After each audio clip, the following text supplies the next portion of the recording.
It bothers me that we will have no control over this at all, and I understand why. It seems like a slippery slope to me. In tonight's Big Story Breakdown, we are digging into the crisis in the classroom. Oklahoma City Public Schools now one step closer to allowing religion and moral classes as an off-campus elective credit. It's called a release time course, which is a policy districts across the Sooner State are legally required to have. Fox 25's David Chasnoff joining us live after OKCPS board members announced their guidelines. David, does it look any different than what lawmakers passed at the Capitol last year? Adam, Wendy, here at the Clara Looper Center, board members say their policy is nothing unique and it will be identical to state law.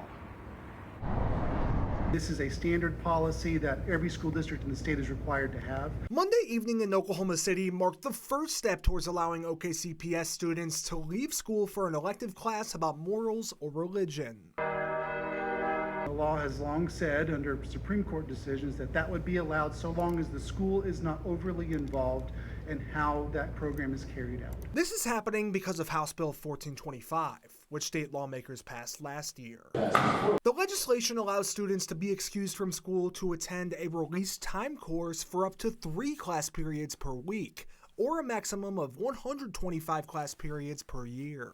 Though not everyone likes the idea. It bothers me that we will have no control over this at all, and I understand why. It seems like a slippery slope to me. And I wonder about who is going to offer these services. Board members say a student has to follow several guidelines to be approved for the program, like getting written consent from their parent or legal guardian. The law states students are responsible for any missed schoolwork, and they won't be excused to attend a course if it interferes with a core class part of the Oklahoma testing program. It would allow them to miss those non-core classes. Board members say no school-affiliated resources may be involved in offering the elective class, adding the district isn't liable for what happens during the period. Some constituents are a little bit concerned about this, but if it's state law, I mean, we have to follow state law.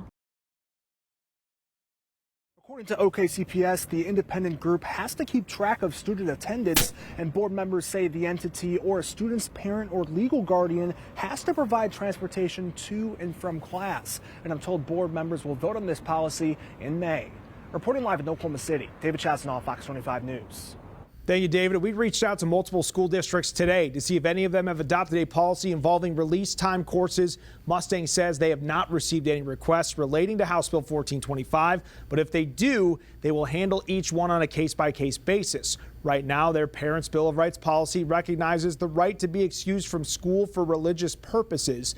Edmond Public Schools also responded saying the course would need to be approved by their Educational Services Department, and if it does, a student would receive elective credit for it. One organization interested in teaching students religious materials is LifeWise Academy. This Ohio-based organization provides classes about the Bible to public school students. They told us last year that more than half of the states across the country already have laws protecting released time religious instruction.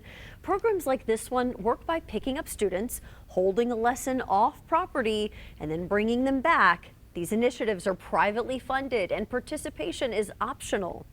Right away, they see a significant increase in attendance, which is very important today because chronic absenteeism has been plaguing schools since COVID-19. LifeWise currently operates in around 330 school communities across 13 states. The company says the program does not interfere with core classes. Another religious release program we're seeing in the works is the Hellions Academy of Independent Living, referred to as HAIL. This program, currently being offered to students at an Ohio elementary school, is put on by the Satanic Temple. HAIL works exactly like LifeWise Academy. The program director says students enrolled participate once a month, learn about values like empathy, compassion, and justice in a fun environment without, quote, religious pressure or coercion. We wanted to make sure that we had a program that was teaching compassion and empathy and also inclusion. Several parents had expressed concerns with their kids coming home being bullied or made fun of or teased for not participating in the other programs that were available in the area. HAIL was created as an alternative to Christian release time religious instruction programs. The director of the program says they've been receiving interest from students who attend other schools within that Ohio district.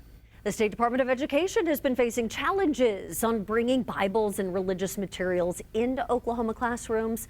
Last month, the Oklahoma Supreme Court temporarily blocked OSDE from spending your taxpayer dollars on Bibles and instructional materials. This decision comes after the ACLU filed a lawsuit against State Superintendent Ryan Walters. And back in March, the Senate Education Subcommittee did not consider the OSDE's $3 million Bible initiative request, meaning it's not part of the recommended budget for the 2026 fiscal year. We just kind of thought enough money has been wrapped up in a lawsuit, and we're going to have to wait for the courts to rule on whether or not that was a legal use of state dollars. Senator Mary Boren says that's why the Senate Education Subcommittee members decided to prioritize other things in their proposed fiscal year budget, like teaching kids math. More efforts are now being made to change the amount of days Oklahoma students are in the classroom. Fox 25's Paige Taylor breaks down the two bills that already passed the Senate and why some lawmakers are expressing concerns. One bill aims to limit the number of virtual days Oklahoma schools have, and another could add instructional days to school districts' calendars. The main goal behind this is to get kids in classrooms. That's State Representative Anthony Moore speaking about the reasoning behind Senate Bill 758. He says there are many schools in the state that are using virtual days as a way to get to 4-day weeks. There are school districts that had 43 days or more virtual days last year. That is not a way to increase the education of our students. That is not a way to increase the outcomes in our state.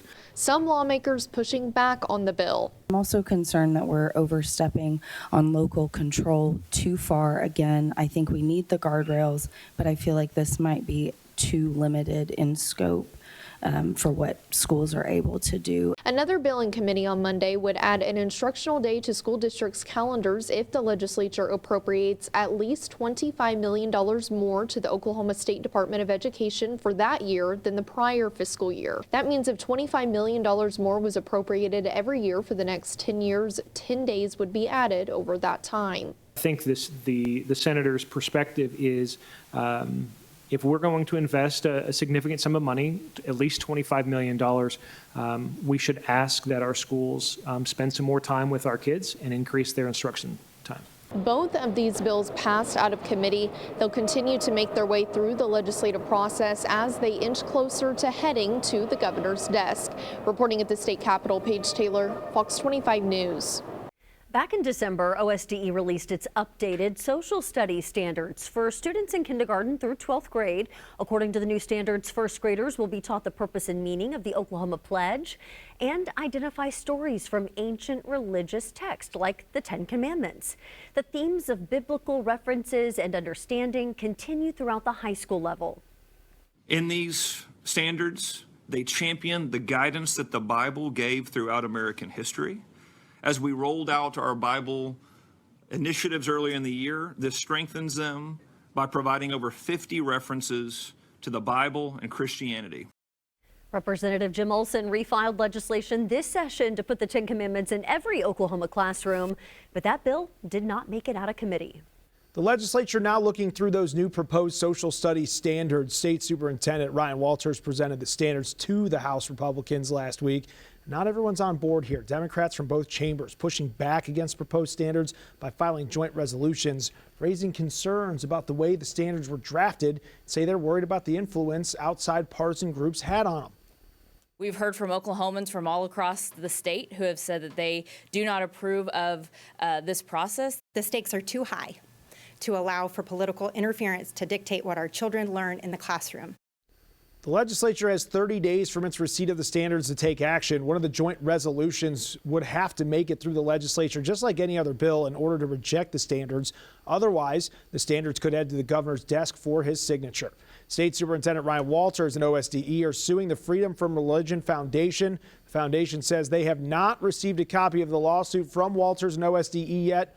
Walters claims the FFRF, responsible for discrimination against religion. The lawsuit comes after the foundation sent a cease and desist letter to Walters and OSDE. Walters also says this is the first step to hold this group accountable.